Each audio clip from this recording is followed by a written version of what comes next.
sambil merasa kedinginan tersebut, si Adil itu sampai bilang, mas ini apaan, mas ini apaan, sampai bilang gitu.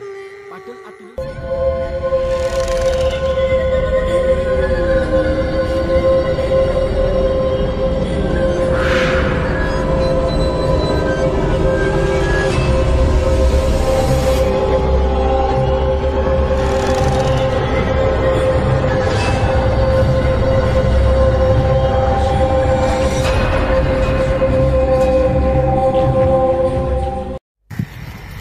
Assalamualaikum warahmatullahi wabarakatuh. Welcome back to Sande Olo. Sahabat-sahabat Sande Olo dimanapun kalian berada, kali ini saya akan bercerita tentang sebuah pendakian. Cerita ini dikirimkan oleh sahabat Sande Olo yang bernama Panji. Ketika dulu Panji yang bekerja di Surabaya.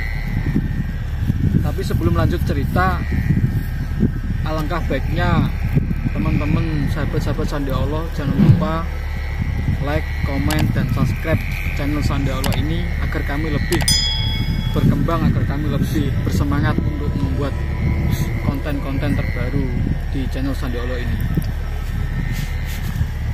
Cerita ini dikirimkan oleh sahabat Panji ketika dia bekerja di Surabaya dan di sana sama adiknya si Panji. Nah, waktu itu si adiknya Panji yang bernama Adelia ini ingin mengajak Panji, masnya, itu adik kandungnya Panji, yang Adelia itu. Adiknya itu pengen sekali daki, tapi sama si Panji itu dengan kesibukannya yang kerja di Surabaya itu adalah seorang buruh pabrik. Jadi waktu libur itu cuma hari Minggu. Itu pun kadang kalau lembur itu nggak libur si Panji itu. Adiknya minta daki terus, Kak ayo daki, kapan kita daki? Soalnya adiknya itu kan baru lulus sekolah, jadi masih kayak keponya itu tinggi. Jadi dia pengen daki. Nah, kemudian pas waktu itu ada libur, si Panji itu kakaknya itu ada libur, ada waktu cuti 3 hari. Nah itu kemudian si Adelia itu adiknya itu diajak sama Panji daki di salah satu gunung yang berada di Jawa Timur. Akan tetapi gunungnya apa saya nggak kasih tahu, soalnya ini dirahasiakan agar tidak terjadi kesalahan yang tidak diinginkan. Nah, kemudian si Panji itu mengajak temannya yang bernama Bimo. Diajaklah Bimo itu. Aslinya Panji itu mau mengajak teman-temannya. Akan tetapi yang libur pada waktu itu cuma si Bimo saja. Nah, kemudian si Panji ngajak Bimo sama adiknya 3 orang saja, sama Adelia itu. Kemudian prepare dari Surabaya, kemudian berangkatlah ke suatu gunung. Nah, kemudian pas waktu nyampe di camp setelah pendaftaran surat perizinan itu di camp itu. Nah, itu naiklah 3 orang tersebut, Panji, Adelia sama si Bimo itu. Kemudian daki, itu kan gunungnya nggak terlalu tinggi, soalnya kan melihat keadaan si Adelia itu, adiknya kan baru pertama kali daki. Jadi dari Surabaya sampai tempat gunung itu nggak segitu jauh. Nah, akhirnya si Panji nanjak itu berangkat jam 8 pagi, kemudian nyampe tempatnya itu, tempat gunungnya itu di sana sampai jam 9, kemudian istirahat kayak pendaftaran itu sampai jam 12. Kemudian baru naik. Dan naik itu nyampe di atas itu jam 5 sore. Ya, soalnya banyak berhentinya, soalnya ngajak adiknya yang bernama Adelia tersebut. Nah, kemudian pas waktu pendaki itu nggak ada sama sekali orang kayak apa ya, nggak ada pendaki lain yang pas waktu daki itu nggak ada pendaki lain, cuma 3 orang tersebut. Nah kemudian si adiknya bertanya kepada si Panji itu, kenapa kak kok nggak ada orang sama sekali? Iya dik, soalnya sekarang itu nggak musimnya libur. Biasanya kalau musim libur itu banyak sekali pendaki-pendaki. Nah kemudian pas waktu itu juga itu musimnya itu musim hujan, jadi jarang, nggak ada sama sekali pendaki yang daki itu nggak ada, cuma 3 orang lah. Pas waktu nyampe di atas membuat tenda, nah tiba-tiba itu hujan lebat sekali, hujan lebat sampai tendanya 3 orang itu, tendanya Panji itu sampai kemasukan air. Nah itu waktu sudah jam 7 malam, tendanya kemasukan air. Lah si adiknya Panji yang bernama Adile ini merasa sangat kedinginan. Kemudian dipeluk sama si Panji, dikasih jaket, ini dek jaketnya, dipakai dek jaketnya. Tapi si Adelia itu masih kedinginan, si Adelia sampai menggigil, sampai selimut yang dibawa Panji, jaket yang dibawa Panji itu dikasihkan semua sama Adelia. Kemudian dipakai Adelia, itu sampai menggigil, sampai Adelia itu mencoba untuk apa ya, mengeraskan tangannya gini. Tapi Adelia itu pas waktu mengeraskan tangannya itu nggak terasa, saking apa, dingin banget. Soalnya si Adelia itu mengalami hipotermia. Nah hipotermia itu apa? Hipotermia itu suhu tubuh yang menurun. Jadi suhu tubuh itu menurun dari efek dingin tersebut. Sampai Adil itu menggigit tangan gini sampai saking kedinginannya, nggak terasa. Lah ketika hipotermia itu bisa berakibat meninggal dunia. Kalau diteruskan itu bisa mengakibatkan meninggal dunia. Nah kemudian si Bimo sama si Panji itu bilang gini, Bim kamu turun aja Bim, itu apa, manggil tim SAR kali. Nggak mungkin kita kalau ke bawah, bawa adik saya Adelia itu ke bawah, soalnya dia sudah nggak kuat, dia sangat merasa kedinginan banget. Nah kemudian waktu si Bima sama si Panji itu bilang, ternyata kemudian diputuskan lah Panji itu yang turun. Ya Bima itu disuruh nungguin adiknya yang bernama Adelia.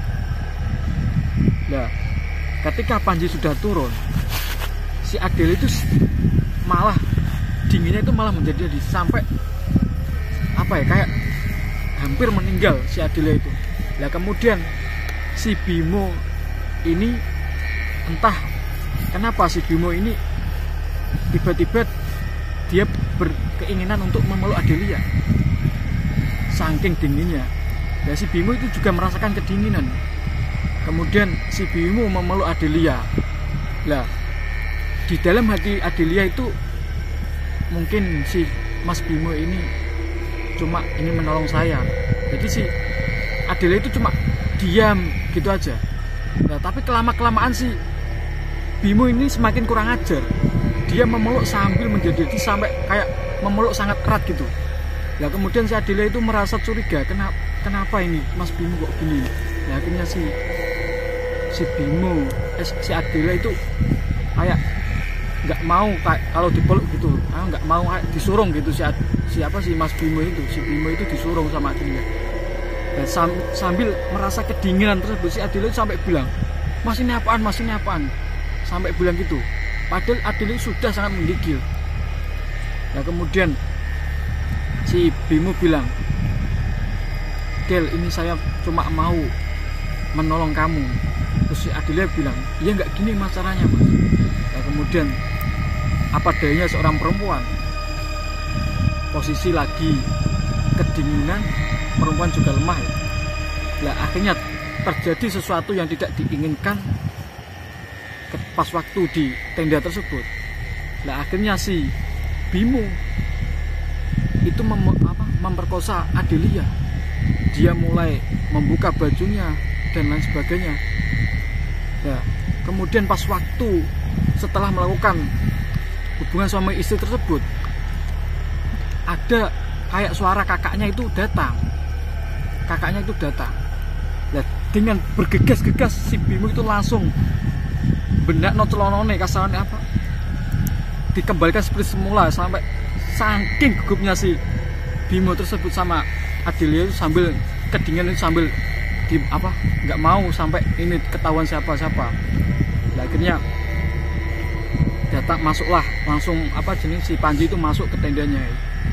Ya, tapi nggak tahu kalau yang dilakukan adiknya sama si Bimo tersebut. Nah, akhirnya hujan mulai reda lah. Kemudian membuatlah api unggun di depan tenda tersebut. Si Panji itu membawa kayu-kayu dari bawah sambil menyalakan api di situ, membuat api unggun. Nah, kemudian pas ketika tengah-tengah menyalakan api unggun, tiba-tiba si Adelia itu melihat salah satu melihat nenek. Dia sambil jalan itu bungkuk gini, membawa tongkat gini. Nah, celananya itu dilingkis kalau bahasa Jawanya, dilingkis ke atas itu, sambil kakinya itu kayak busuk gitu, kayak habis kecelakaan gitu si nenek-nenek tersebut, sambil jalan bungkuk ini. Nah, tiba-tiba si Adelia itu langsung teriak, "Mas, ayo masuk mas." Nah, kemudian si masnya ini langsung mengajak si adiknya Adelia itu masuk ke tenda. Sifatnya masnya itu yang bernama Panji itu tiba-tiba berubah, seakan-akan itu nggak peduli sama si Bimo.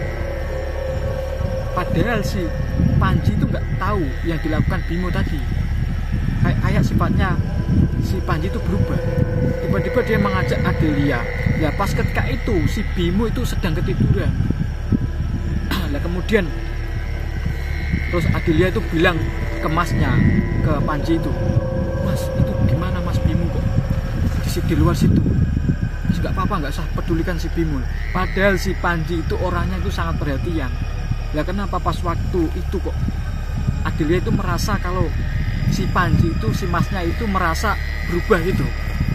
Lah kemudian si Panji itu masuk tenda, kemudian langsung tidur. Terus si Adelia itu nggak bisa tidur sambil mengingat-ingat siapa tadi nenek tadi yang tiba-tiba hilang. Lah kemudian dilihatlah dari kayak tendanya kan agak kebuka gini dari luar itu. Lah di samping Bimo itu ada nenek-nenek tadi, kakinya busuk, pakai merunduk gini. Di atasnya Bimo ini kan ada kayak kayu gini, kayak kayu lah. Bimo itu tiduran di bawahnya ini. Nah, si nenek-nenek itu sambil baca mantra atau apa nggak tahu, sambil mulutnya itu mengumandangkan mantra gitu. Entah apa yang dibaca si nenek tersebut. Nah, kemudian nggak lama kemudian si Adelia itu berteriak, tapi mau berteriak itu nggak jadi, soalnya kasihan sama masnya, soalnya baru turun gunung itu naik lagi, kasihan. Nah, kemudian si Adelia itu sambil menutup matanya gini lah. Tiba-tiba si nenek itu dilihat lagi tuh nggak ada, si nenek tersebut sudah nggak ada. Ya kemudian dipikir terus sama si Adelia, ini Mas Bimo saya bangunin apa enggak, soalnya ya mau dibangunin ya kayak masih kecewa dengan Mas Bimo ketika tadi melakukan hubungan suami istri tersebut, masih agak dendam gitu sama Mas Bimo. Nah, akhirnya si Adelia itu, "Mas, biarin dong, dia tega sama saya, selapo diurusi, membuat saya tega mbak aku." Nah, akhirnya si Adelia itu tertidur sampai bangun itu si Adelia itu jam 7. ketika jam 7 itu ada Panji yang dari luar sama tim SAR. Dibangunin si Adelia, dek bangun dek, dek bangun. Duh, kamu siapa? Ya aku Panji dek, aku Panji. Masih sampean. Duh, Mas Panji tadi tidur di sini. Duh, siapa dek yang tidur di sini? Tadi saya itu baru kembali ini dek, soalnya tadi hujan lebat. Makanya aku baru naik ke sini lagi dek. Loh, Mas Panji tadi di sini, tidur di sini Mas. Kamu siapa? Sampai si Adelia sama si Panji itu sampai bantah-bantahan itu. Nah, kemudian si Panji itu langsung memeluk adiknya, aku Panji dek, masih sama dek. Ayo kita turun dek, ayo kita turun. Ya mana sih Mas Bimo? Nggak tahu Mas, tadi saya tidur di sini Mas. Dari tadi saya tidur, nggak tahu Mas Bimo kemana, nggak tahu. Nah akhirnya si Adelia itu dibawa turun sama tim SAR. Kemudian sebagian tim SAR itu mencari si Bimo dengan Panji. Nah, kemudian dicarilah si Bimo sampai larut malam. Itu belum ketemu si Bimo tersebut. Nah, sampai malam kemudian tim SAR itu kembali turun, diteruskan besoknya lagi. Nah, sampai si Panji, si Adelia itu nginap di base camp tersebut, nunggu Bimo kok lama nggak ketemu. Nah akhirnya semakin cemas, dikerahkan semua tim SAR yang ada di sekitar situ. Dikerahkan semua tim SAR, entah terdiri dari berapa personel, sangat banyak itu untuk mencari si Bimo tersebut. Nah akhirnya ketemulah si Bimo itu sore hari jam 5:30. Kalau orang Jawa itu sandi olon ngaran. Nah itu ketemulah si Bimo, dia berada di bawah pohon sambil otek ya, kayak bintu gitu. Si Bimo kayak bintu, kayak gini, tangannya sambil gini kayak di film UFO gini, tangannya gini. Jadi si Bimo itu sampai linglung. Nah kemudian dibawa turunlah si Bimo sama tim SAR sama si Panji itu turun ke bawah sampai base camp itu. Nah kemudian si Bimo itu mau dibawa ke rumah sakit. Nah tapi sama si Panji sama si Adelia itu ya nggak usah Mas, langsung bawa pulang saja. Soalnya saking mangkelnya si Adelia itu ketika sudah dilakukan pemerkosaan sama si Bimo. Nah akhirnya kemudian si Bimo sama si Adelia langsung diantarkan pulang ke rumahnya. Si Bimo sama si Adelia, si Panji sama si Adelia itu langsung pulang. Jadi pas ngantarkan si Bimo itu nggak kayaknya nggak berhenti di rumahnya itu, nggak namu dulu, langsung pulang. Sampai ini rumahnya si Bimo langsung taruh depan gitu, langsung dia pulang saking mangkelnya. Soalnya pas Adelia itu cerita sama si Panji kalau gini, makanya di dalam hati Panji itu rasa mangkel, rasa kayak marah, kok tega-teganya teman akrab sampai melakukan gini sama adik kandungnya si Panji. Dia sangat marah. Nah kemudian pas waktu pulang, lah ibunya si Bimo itu terkejut, kenapa anak kok gini, sebelumnya nggak gini. Padahal ketika sebelum daki itu dia nggak kenapa-kenapa. Ya ketika pulang itu sambil lilung, sambil gini, tangannya itu gini terus, sambil bilang nggak jelas, ngomong nggak jelas sambil gini, kayak kayak orang edan lah kasarannya. Sampai ditanya itu nggak jawab apa-apa, malah ditanya A jawabnya B, jawabnya C. Nah kemudian si ibunya si Bimo ini ke rumahnya si Panji, kenapa anak-anakku ini. Nah kemudian si Panji itu langsung bilang kepada ibunya, cerita tentang kejadian ketika waktu di gunung itu. Cerita si Panji itu nggak terima. Nah aslinya si Panji itu malah mau melaporkan sama ke pihak polisi, tapi berhubung si Panji itu belas kasihan sama si Bimo sama keluarganya, jadi akhirnya si Panji itu mengurungkan niatnya untuk melaporkan ke polisi. Nah, sampai berapa bulan, sampai berapa tahun itu si Bimo itu masih gitu. Sampai sekarang itu si Bimo itu masih keadaannya masih gitu. Nah, kisah dari cerita ini, pengalaman dari cerita ini, ya ketika kita berada di suatu tempat, ketika kita berada di suatu tempat baru, kita itu tuh nggak tahu apa yang berada di tempat itu. Percaya atau nggak percaya, makhluk itu, makhluk misteri, makhluk goib itu pasti ada, pasti ada. Ya, ketika kita berada di suatu tempat, jangan melakukan sesuatu yang seenaknya saja. Semua kita kayak kebelet, kayak apa ya, kebelet kencing atau apa. Dan kita itu paling enggak itu bilang amit kalau orang Jawa itu. Meskipun itu di syariat itu nggak ada kata gitu, tapi kita itu posisinya itu hidup di Jawa, maka keadaan adat istiadat Jawa itu harus dilestarikan. Kayak seperti Rebo Wage, Rebo Kliwon, hitungan Jawa lah. Ya, nggak apa-apa nggak percaya, tapi kita ya semestinya kalau orang Jawa ya paling nggak itu harus diterapkan apa yang terjadi daerah sekitar itu. Seumpama kita kayak ini bulan Suro, ya orang Jawa itu menghindari yang namanya kayak acara-acara pernikahan atau apa itu dihindari sama orang Jawa lah. Semestinya kita itu jangan sampai menyambungkan diri, di syariat sistem nggak ada ini. Ya, tapi kita itu berhubung hidup di tanah Jawa, kita harus melakukan adat istiadat Jawa. Meskipun kita nggak percaya 100%, nggak apa-apa, nggak percaya, tapi kan kita menghormati apa sesepuh-sepuh yang ada di tanah Jawa.